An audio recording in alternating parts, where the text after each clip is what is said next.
12. 저녁 무렵 안드레이 공작과 비에르는 포장마차를 타고 로이스의 고르이로 향했다. 안드레이 공작은 비에르의 얼굴을 쳐다보면서 자기가 지금 좋은 기분으로 있다는 것을 증명하려는 듯이 이따금 침묵을 깨뜨리는 것이었다. 그는 덜을 가리키면서 자신의 농업 경영상의 개선에 관해서 비에르에게 이야기했다. 비에르는 어두운 얼굴을 하고 침묵을 지키면서 다만 간단한 말로 대답할 뿐이었다. 그리고 무엇인가 자기만의 생각에 골몰하고 있는 것 같았다. 안드레이 공작은 불행하다고 비에르는 생각했다. 그는 망설임에 빠져서 참다운 광명을 모르고 있으며 자기는 이 사람에게 구원의 손길을 뻗어 계몽하고 분기시키지 않으면 안 된다고 생각했다. 그러나 어떻게 이야기해야 할 것인지 생각해내자마자 그는 곧 안드레이 공작이 이런 지하에 자기의 교리 일체를 걷어차 버릴 것이라고 예감했다. 그래서 그는 말을 꺼내기가 두려웠고 자기가 사랑하는 거룩한 교의를 조소의 대상으로 드러내고 싶지 않다고 생각했다. 안 됩니다. 어째서 당신은 그런 식으로 생각하시는 겁니까? 비에르는 고개를 숙이고 소가 뿔로 떠받는 것 같은 모습으로 말했다. 어째서 그런 식으로 생각하시는 겁니까? 그렇게 생각해서는 안 됩니다. 내가 무엇을 생각하고 있다고 하고 안드레이 공작은 놀라서 물었다. 인생에 대해서, 인간의 사명에 대해서 말입니다. 그럴 리가 없습니다. 나도 그렇게 생각한 적이 있었습니다만 나는 구원받았습니다. 그게 무엇인지 아십니까? 메이슨입니다. 아니 웃지 마십시오. 메이슨은 전에 내가 생각하고 있었던 것처럼 종교적이며 의식적인 종파는 아닙니다. 메이슨은 인류의 훌륭한 영원한 측면에 가장 뛰어난 유일한 표현입니다.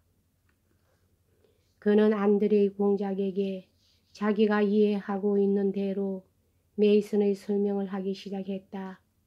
그는 국가적, 종교적 속박에서 해방된 그리스도의 교지, 그것이 즉 메이슨으로서 말하자면 메이슨은 평등과 사회, 동포와 사랑의 가르침이라고 설명했다.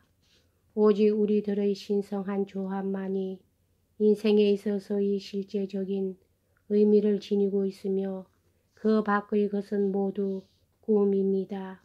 하고 비에르는 말했다. 저 이러한 것을 이해해 주십시오.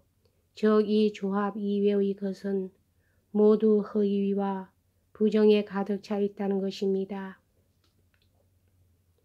현명하고 선량한 사람들에게는 당신 말씀대로 당신처럼 다만 남의 방해가 되지 않도록 하면서 자기 생애를 마칠 수밖에 없다고 하시는 말에는 나도 동감입니다.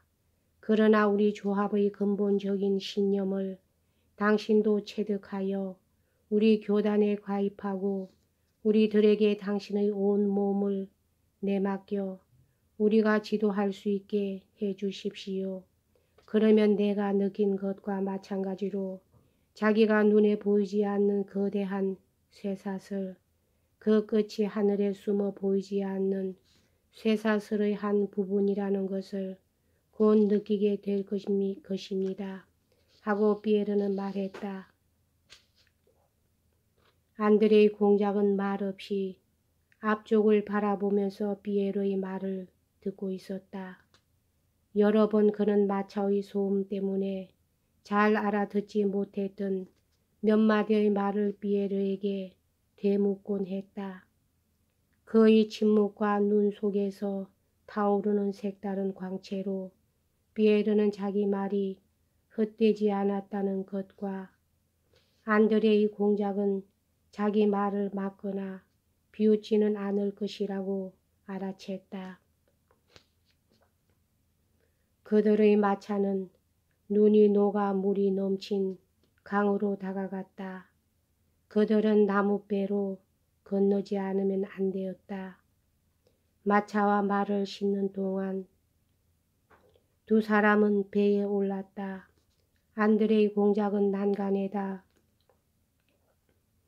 발꿈치를 짚고 지는 햇빛에 반짝이는 찰랑찰랑한 수면을 말없이 바라보고 있었다. 당신은 그것을 어떻게 생각하십니까? 하고 비에르는 물었다. 왜 잠자코 계십니까? 내가 어떻게 생각하느냐고. 나는 자네 말을 듣고 있지 않았나. 그것은 역시 그래. 하고 안드레이 공작은 말했다.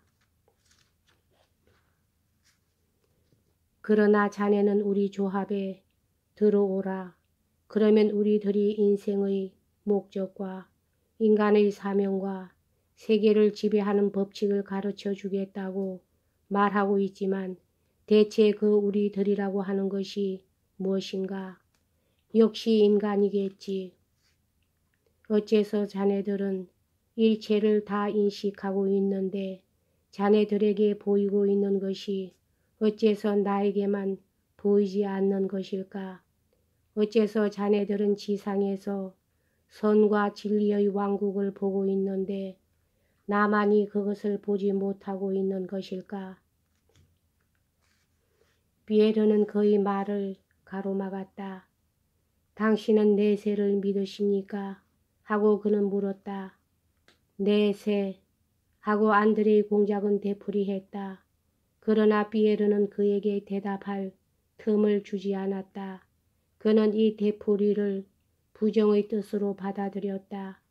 안드레이 공작의 이전의 무신론적인 신념을 잘 알고 있었던 만큼 더욱더 그렇게 받아들여졌던 것이다. 당신은 지상에서는 선과 진리의 왕국을 볼 수 없다고 말씀하시고 계십니다. 나도 본 적은 없습니다.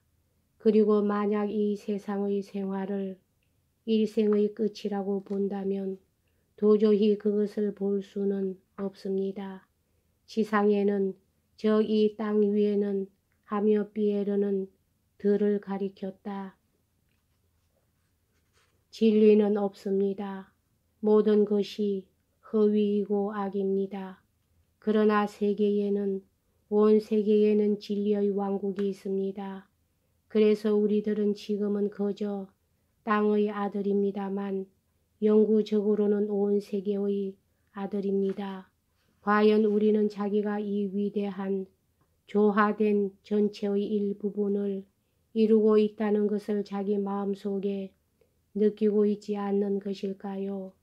이 위대하고 무수한 생물 속에 나는 속해 있지 않는 것일까요?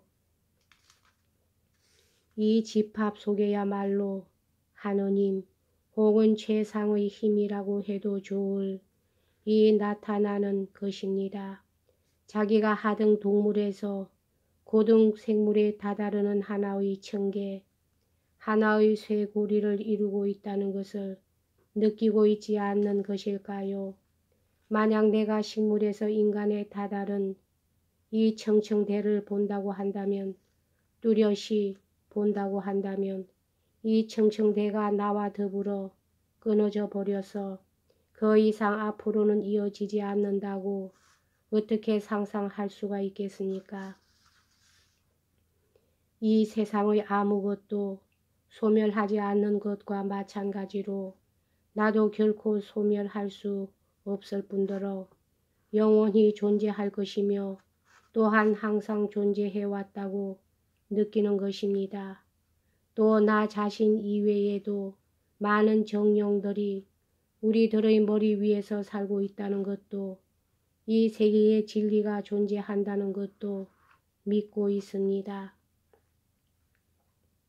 그렇지, 그것은 헤르데르의 교지 하고 안드레이 공작은 말했다.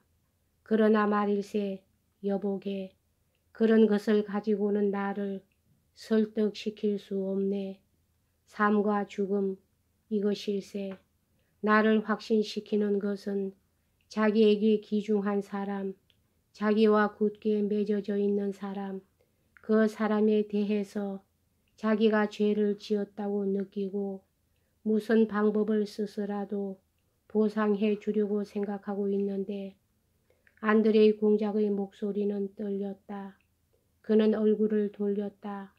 그런데 그 사람이 벼랑간 고민하고 마침내 존재를 중단하고 만다. 이러한 것이 나를 믿게 하지. 그것은 대체 무엇 때문일까? 대답이 없을 리가 없어. 틀림없이 있다고 나도 믿고 있네. 이 감정이 나를 믿게 하고 있는 거야. 바로 이것이 나를 믿게 했던 거야.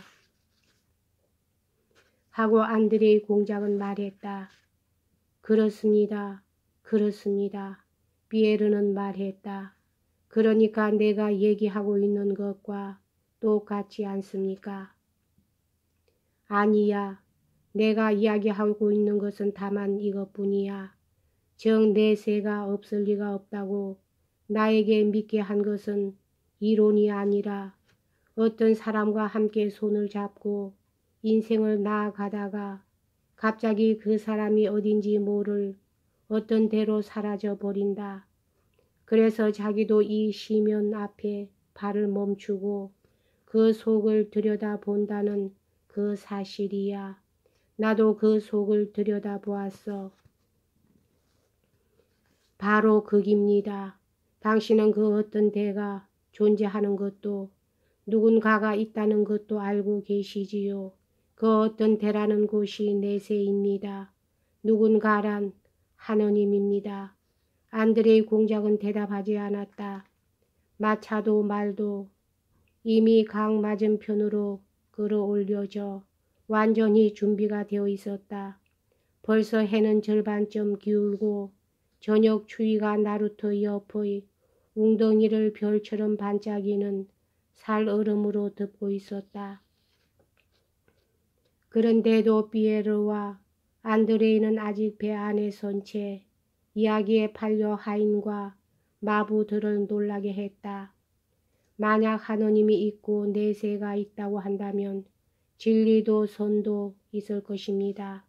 그리고 인간의 최상의 행복은 그 획득을 향하여 돌진하는 것에 있는 것입니다. 살지 않으면 안 됩니다. 사랑하지 않으면 안 됩니다. 믿지 않으면 안 됩니다. 하고 피에르는 말했다. 우리들은 지금 이 한 덩어리의 땅 위에 살고 있을 뿐만 아니라 영원히 거기서 그는 하늘을 가리켰다. 만물 속에서 살고 있었던 것입니다. 또 이제부터도 살아갈 것입니다.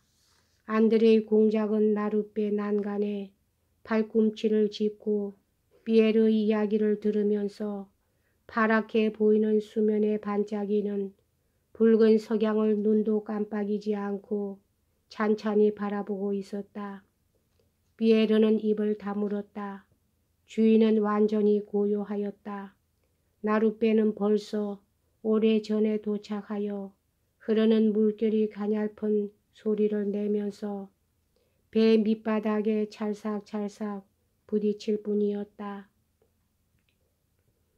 안드레이 공작은 이 물결의 속삭임이 피에르의 말에 따라 그렇다, 믿어라 하고 말하는 것처럼 생각되었다. 안드레이 공작은 한숨을 쉬었다.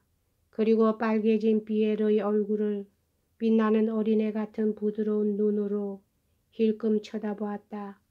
피에르의 얼굴은 환희에 불타서 빨갛게 달아오르고 있었지만 그래도 역시 선배뻘이 되는 이 친구 앞에서 머뭇거리는 듯한 데가 있었다. 그렇지.